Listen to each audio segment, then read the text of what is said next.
네, 안녕하세요. 오늘은 스가랴 4장부터 8장까지 함께 살펴보려 합니다. 어, 저희가 스가랴서가 이제 총 14장 중에 1장부터 8장까지가 어떤 전반부라고 말씀드렸습니다. 그래서 전반부에 1장부터 6장까지는 8개의 환상이 나오고, 이제 7장과 8장은 금식에 대한 질문에 대해서 하나님이 답하시는 부분으로 나오는데요. 그래서 저희가 이제 4장을 볼 때 이제 환상이 나옵니다. 자, 4장에 나오는 환상은 순금 등장 때와 두 감람나무에 대한 환상입니다.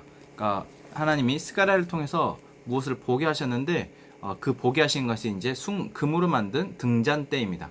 등잔대 위에 등잔이 놓여 있고, 그 등잔 위에 기름 관이 이렇게 있는데, 이게 7개인 거죠. 그러니까 등잔이 7개가 있고 7개의 관이, 금관이 있고, 그리고 그 금관 옆에, 양 옆에가 2개의 감람나무가 있는 어떤 장면을 하나님께서 보게 하시는 겁니다. 자, 이것을 보고 스가랴가 이게 무엇입니까? 라고 묻죠. 이것이 무엇입니까? 라고 물었을 때 천사가 이제 그 이야기를 돌려서 이야기를 합니다. 그런데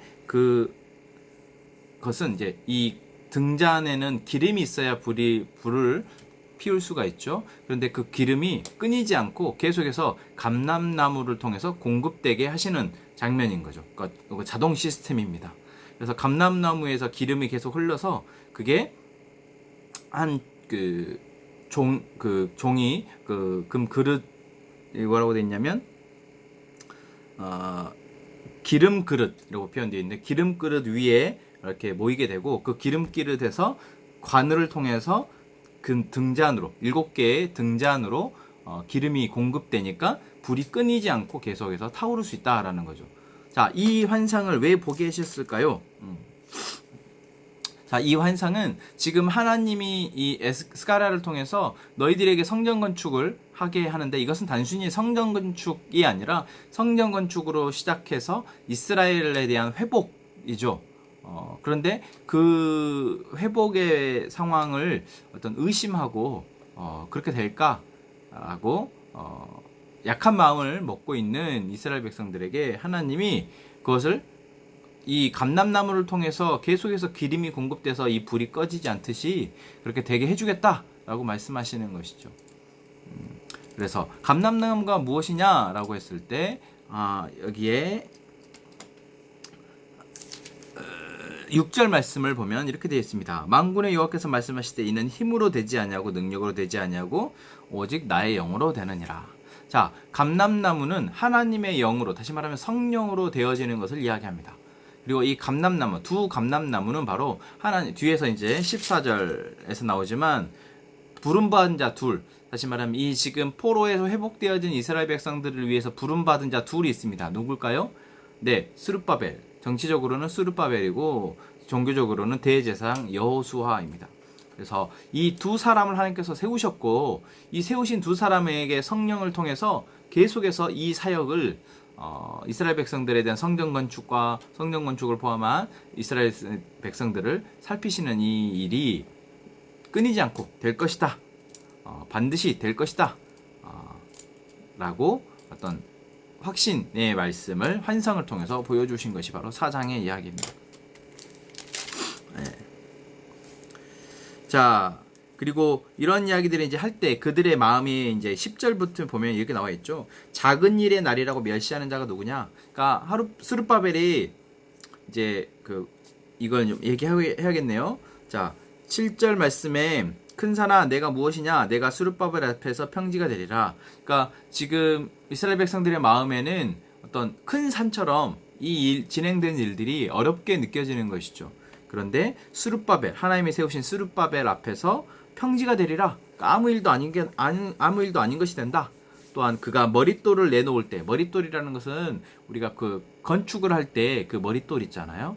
그래서 성전이 다 완공이 되면 머릿돌을 내놓습니다. 그러니까 머릿돌을 이렇게 붙이잖아요. 그래서 스룹바벨이 이제 머릿돌을 완공된 후에 머릿발을 내놓을 때 사람들이 다 하나님 앞에 은총 있을 것이다 라고 외칠 것이다 라고 이야기하는 것이죠. 또한 9절 말씀에 스룹바벨의 손이 성전의 기초, 그러니까 스룹바벨이 귀환하면서 성전의 기초를 놨잖아요. 그 스룹바벨을 기초를 놨고 스룹바벨을 통해서 완공되겠다라고 말씀하시는 겁니다. 그리고 10절에도 보면 작은 일의 날이라고 멸시하는 자가 누구냐? 지금 솔로몬의 성전의 영광을 받던 사람들이 아직 생존해 있습니다. 그러니까 솔로몬의 성전을 실제로 받던 사람들이 생존해 있는데 솔로몬의 성전에 비해서 지금 이들이 짓고 있는 성전은 사실 보잘것없죠. 그래서 이거 너무 보잘것없는 거 아니냐라고 말하는 사람들이 있는데, 그렇게 말하는 사람이 누구냐? 스룹바벨의 손에 다림줄, 이제 건축을 할 때 쓰는 다림줄이 있지 않느냐? 그리고 하나님의 눈, 7눈은 앞에서 한번 이 흰 돌 위에 7눈 있었잖아요. 그것을 말합니다. 그러니까 하나님이 계속해서 주관하고 계시다. 하나님의 손으로 되어질 것이다 라고 말씀하시는 것입니다. 자, 스룹바벨을 제가 조금 이야기를 하고 가야겠네요. 스룹바벨이 계속 나오는데 이 스룹바벨이라는 사람은 사실 왕족입니다. 그러니까 여호야긴의 손자이죠. 손자이고 이 스룹바벨은 예수님의 족보에도 기록되어 있습니다. 스룹바벨로 기록되지 않고 이 이름이 제가 아무튼 생각이 안 나는데 예수님의 족보에도 여호야긴의 아들로 기록되어 있습니다. 스알델. 이 마태복음 1장에 보면은 스알디엘은 스룹바벨을 낳고 이렇게 되어 있죠. 그래서 스룹바벨은 바로 예수님의 족보에 기록된 사람입니다. 그래서 이 왕족이기 때문에 어떻게 보면 유다의 총독으로 지금 파견된 것이죠.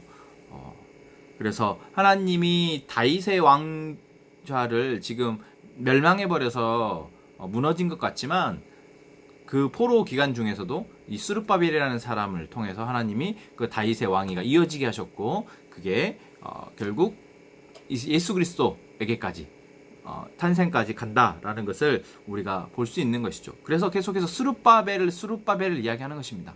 그러니까 스룹바벨은 결국 하나님의 왕권이 보호되고 있다. 그리고 예수 그리스도의 탄생의 어떤 그 과정 가운데 있다라는 것을 말씀하고 있는 것입니다. 자, 그리고 이제 5장에 또 보는 환상은 날아가는 두루마리 환상입니다. 자, 날아가는 두루마리, 그 에스겔에서 나오지만 에가와 제가 뭐 어떤 재앙의 메시지가 담겨 있었던 메시지였죠. 여기서의 두루마리 또한 그렇습니다. 이 두루마리에는 뭐라고 기록됐습니까?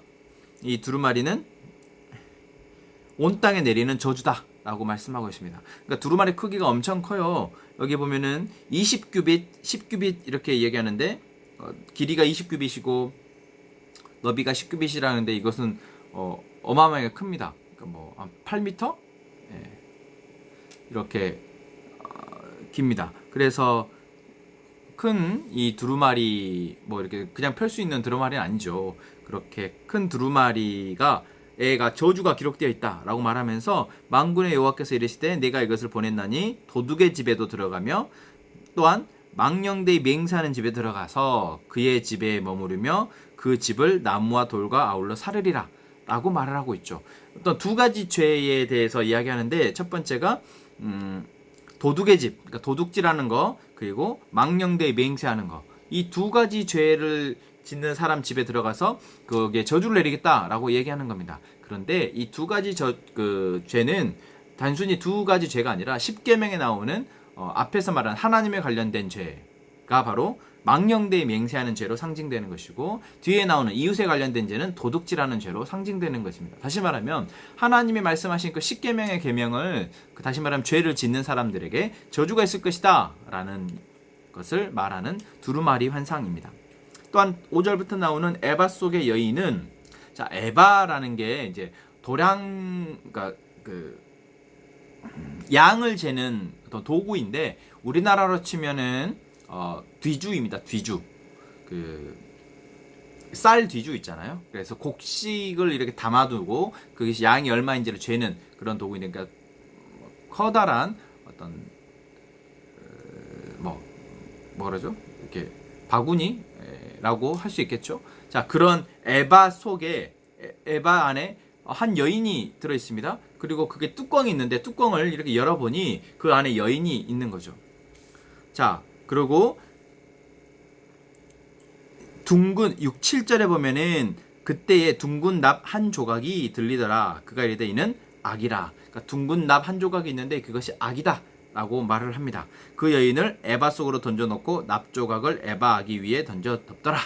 자, 이 환상은 조금 이상하죠. 어떤 그 커다란 통 안에 여인이 들어있고 그 여인이 닫혀 있는데 그 여인이 그것을 보면은 9절에 보면은 눈을 들어본즉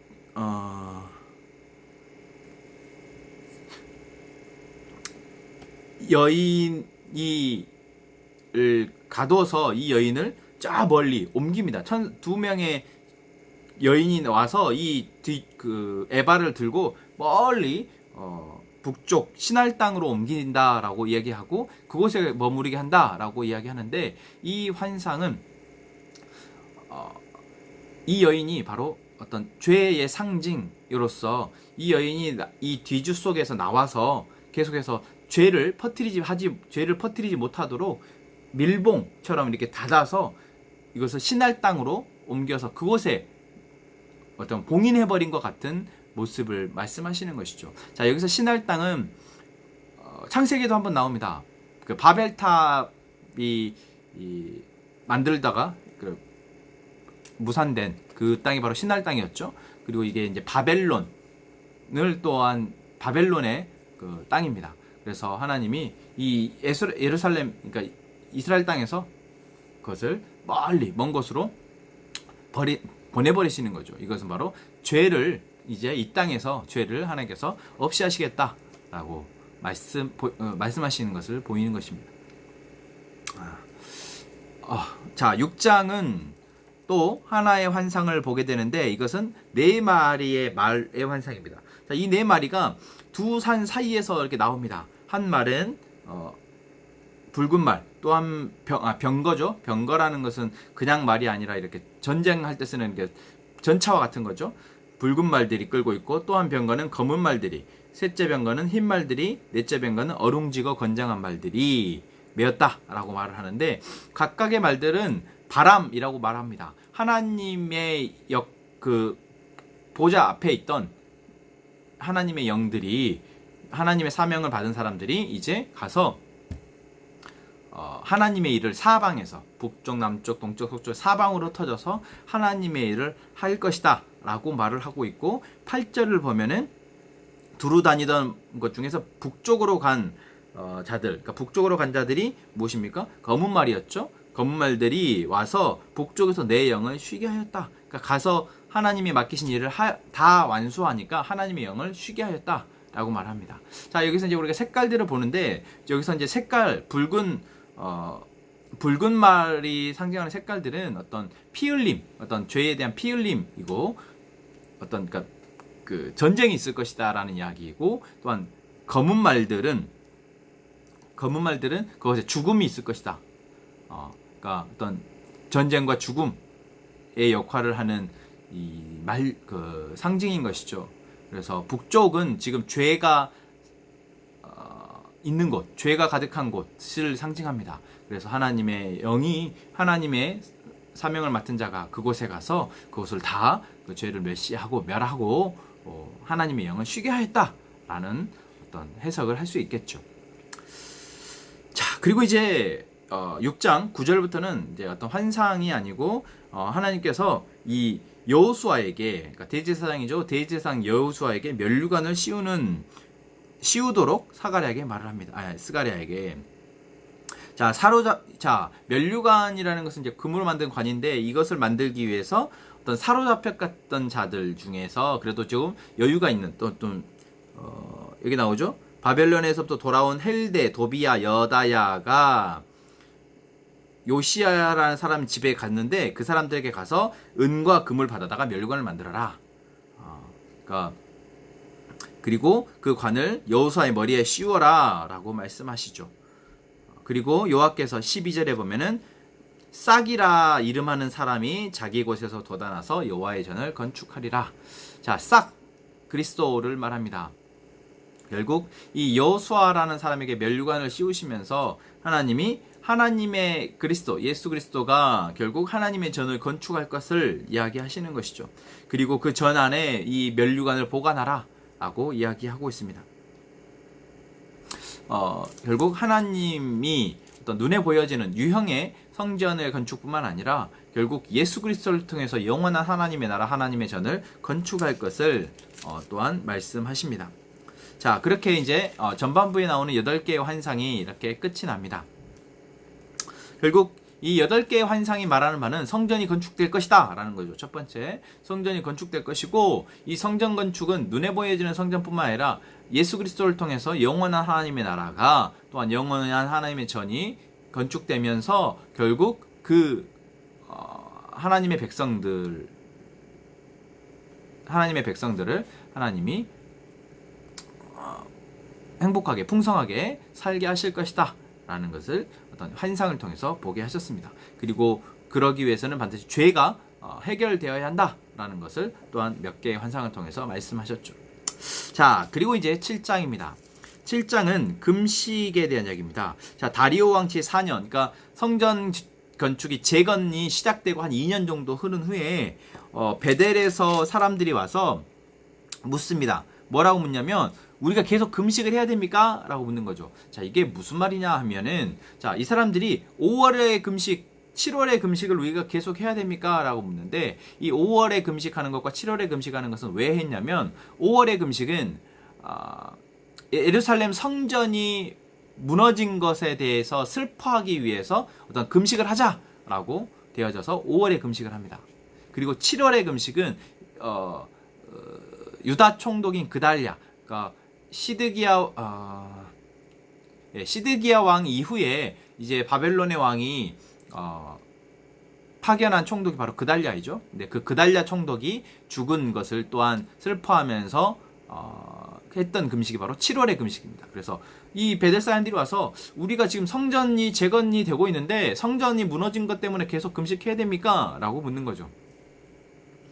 자, 그랬을 때 하나님께서 뭐라고 말씀하시냐면, 야, 너희들 금식하는 게 나 때문이야? 툭 까놓고 이야기하는 겁니다.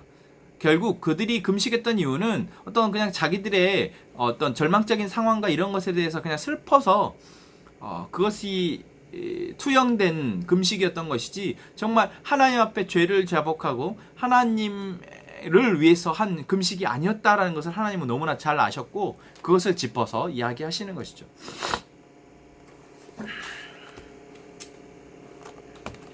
자, 그러면서 이제 8절 말씀에 예루살렘이 멸망하게 된, 사로잡혀가게 된 이유에 대해서 이렇게 얘기합니다. 9절에 얘기하죠. 만군의 여호와가 말씀하시는데, 너희는 진실한 재판을 행하며 서로 인애와 긍휼을 베풀며 과와 나그네와 공핍한 자를 압제하지 말며 서로 헤아리고 마음을 도모하지 말라 하였으나 그들이 듣기를 싫어하였다. 결국 그것 때문에 사로잡혀 가게 됐다라고 하나님께서 말씀하시는 것이죠.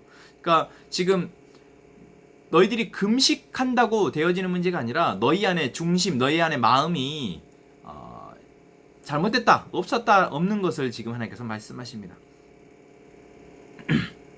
자, 그리고 이제 8장에 와서는 하나님이 그러면서도, 자, 이제 내가 너희들의 성전을 건축하지 않느냐, 이제 너희들의 성전이 건축되고 있지 않느냐, 내가 너희에게 평강의 씨앗을 줄 것이다. 그게 12절에 나오죠.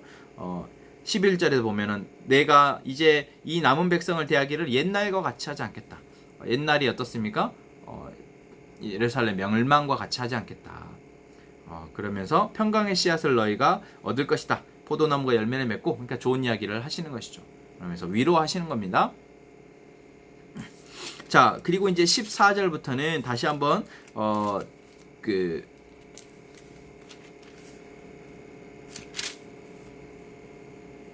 16절이죠. 16절부터 너희가 행할 일은 이러하니라. 너희는 이웃과 더불어 진리를 말하며 너희 성문에서 진실하고 화평한 재판을 베풀며 마음에 서로 해하기를 도모하지 말며 이러한 이야기들. 결국 이것은 무엇입니까?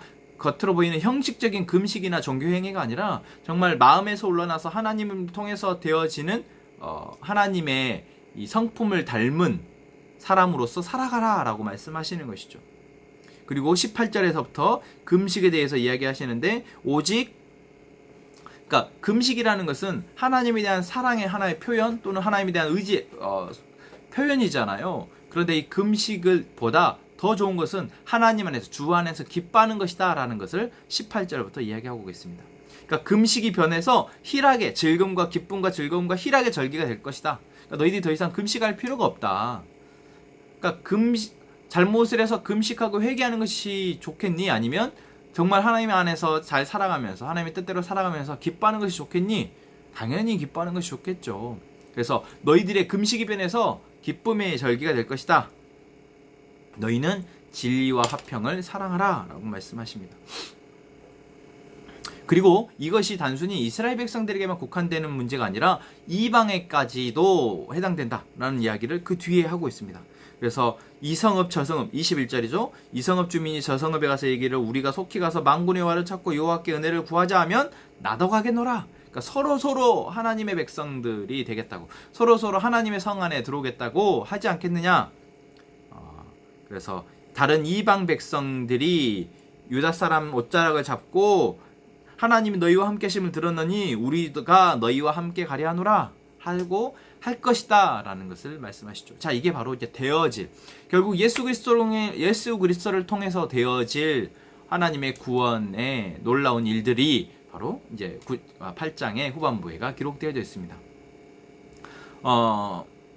형식적인, 그러니까 종교적 형식으로 복음이 전해지는 것이 아니고 종교적 형식으로 우리가 하나님의 은혜를 누리는 것이 아니라 결국 하나님의 은혜로 우리가 살아갈 때, 하나님의 말씀으로 우리가 살아갈 때 그것이 우리에게 기쁨과 평강이 되어지는 것이고, 또한 우리의 기쁨과 평강을 통해서 주변에 있는 사람들이 먼저 우리를 보고 야, 너희들 정말 행복해 보이는구나, 나도 너희와 같이 되고자 한다 라고 그들이 자발적으로 모여들게 되는 것, 이것이 바로 하나님의 복음, 하나님의 구원의 자연스러운 장면이다라는 것이죠. 네, 오늘 조금 깊은 이야기들을, 좀 중요한 이야기들을 하게 됐던 것 같습니다. 네, 계속해서 우리가 스가랴서를 봅시다.